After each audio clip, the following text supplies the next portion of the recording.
ఉత్తరప్రదేశ్లోని ఉన్నావ్ జిల్లాలో క్రికెటర్లపై తేనెటీగలు దాడి చేశాయి. తేనెటీగల దాడిలో 65 ఏళ్ల అంపైర్ మానిక్ గుప్తా మృతి చెందినట్లు కాన్పూర్ క్రికెట్ అసోసియేషన్ ప్రకటించింది. ఉన్నావ్లో కేడీఎంఏ లీగ్ టోర్నమెంట్ జరుగుతోంది. అందులో భాగంగానే వైఎంసీఏ, పారమౌంట్ జట్లు తలపడ్డాయి. మ్యాచ్ జరుగుతుండగా తేనెటీగల గుంపు ఒక్కసారిగా మైదానంలోకి ప్రవేశించాయి. మైదానంలో క్రికెట్ ఆడుతున్న ఆటగాళ్లతో పాటు అంపైర్లపై దాడి చేశాయి. లీగ్ టోర్నమెంట్ కావడంతో ఆటగాళ్లు, అంపైర్లు అందరూ జెర్సీల్లోనే ఉన్నారు. ప్లేయర్లు నీలం, ముదురు నీలం రంగు జెర్సీలు ధరించగా అంపైర్లు ఎప్పట్లాగే తెల్లని దుస్తుల్లో ఉన్నారు.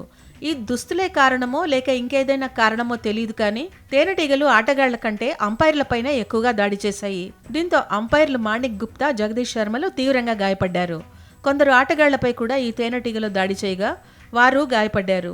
తేనెటీగలు అంపైర్లను చుట్టుముట్టగానే ఆటగాళ్లు బ్యాట్లు ఊపుతూ వారిని కాపాడి పెవిలియన్కు తీసుకెళ్లే ప్రయత్నం చేశారు. కానీ తేనెటీగలు పెద్ద సంఖ్యలో అంపైర్లపై దాడికి పాల్పడ్డాయి. దాడిలో 65 ఏళ్ల మానిక్ గుప్తా ప్రాణాలు కోల్పోయారు. మరో అంపైర్ జగదీష్ శర్మ తీవ్రంగా గాయపడ్డారు. గాయపడిన అంపైర్, క్రికెటర్లను వెంటనే ఉన్నావ్లోని ఓ ప్రైవేట్ ఆసుపత్రికి తరలించారు. అయితే అంపైర్ మానిక్ గుప్తా పరిస్థితి విషమంగా ఉండటంతో ఆయన్ను కాన్పూర్లోని లాలా లజపత్ రాయ్ ఆసుపత్రికి మార్చారు. అక్కడి నుంచి లక్ష్మీపత్ సింఘాని ఆసుపత్రికి తీసుకెళ్లారు.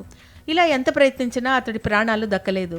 దాదాపు 10 నిమిషాల పాటు తేనెటీగల దాడి జరిగినట్లు ప్రత్యక్ష సాక్షులు చెబుతున్నారు. ప్రస్తుతం గాయపడిన అంపైర్ జగదీష్ శర్మతో పాటు మరికొందరు క్రికెటర్లు కాన్పూర్లోని ఆసుపత్రిలో చికిత్స పొందుతున్నారు. తేనెటీగల దాడిలో మరణించిన మానిక్ గుప్తా కాన్పూర్ క్రికెట్ అసోసియేషన్లో చాలా కాలంగా అంపైర్గా సేవలందిస్తున్నారు. అతడు మైదానంలో ఉండగా తేనెటీగల దాడికి గురై మరణించడంపై కాన్పూర్ క్రికెట్ అసోసియేషన్ విచారం వ్యక్తం చేసింది. అతడి కుటుంబానికి అండగా ఉంటామని హామీ ఇచ్చింది.